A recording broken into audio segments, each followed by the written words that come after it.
திமுக மற்றும் அதிமுக இணைந்துவிட்டதாக எந்த அதிகாரப்பூர்வ அறிவிப்பும் இல்லை. உண்மையில் 2026 தேர்தலுக்கு பிறகு இரு கட்சிகளும் தனித்தனியாக செயல்பட்டு வருகின்றன.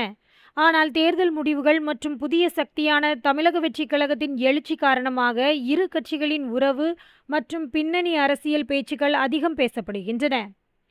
தமிழ்நாட்டின் அரசியல் வரலாற்றில் திமுக மற்றும் அதிமுக கடந்த 30 ஆண்டுகளாக மாறி மாறி ஆட்சியில் இருந்தன.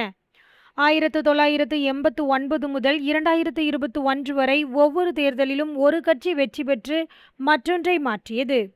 ஆனால் 2026 தேர்தலில் புதிய சக்தியான தமிழக வெற்றிக் கழகம் 108 இடங்களை வென்றதால் இந்த பாரம்பரிய மாற்றம் முறியடிக்கப்பட்டது.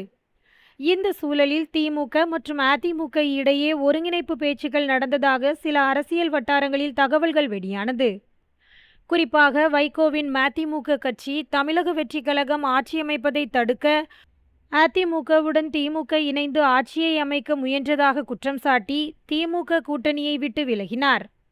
மார்க்சிஸ்ட், இந்திய கம்யூனிஸ்ட் என இடதுசாரிகளும் இந்த குற்றச்சாட்டை முன்வைத்தனர். எனினும் இந்த இணைப்பு சாத்தியமா என்ற கேள்வி எழும்பட்சத்தில் சாத்தியமான சில கூறுகளும் உள்ளன. ஏனெனில் இரு கட்சிகளும் திராவிட அரசியல் அடிப்படையில் உருவானவை.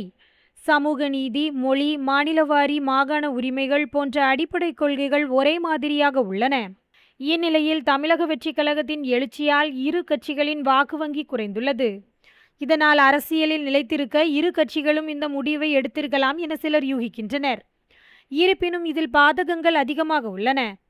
திமுக மற்றும் அதிமுக இடையே வரலாற்று விரோதம் மிக ஆழமாக உள்ளது.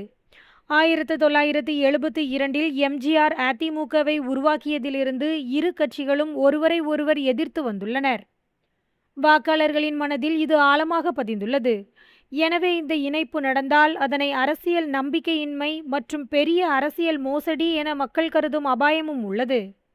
நிறைவாக, திமுக அதிமுக இணைப்பு அதிகாரப்பூர்வமாக இல்லை. ஆனால் 2026 தேர்தல் முடிவுகள், தமிழக வெற்றிக் கழகத்தின் எழுச்சி மற்றும் கூட்டணி அரசியல் மாற்றங்கள் காரணமாக இந்த விவாதம் அரசியல் வட்டாரங்களில் சூடுபிடித்துள்ளது. தமிழ்நாட்டின் எதிர்கால அரசியல், தமிழக வெற்றிக் கழகத்தின் வளர்ச்சி, திராவிட கட்சிகளின் வாக்கு வங்கி உள்ளிட்டவற்றால் தீர்மானிக்கப்படும்.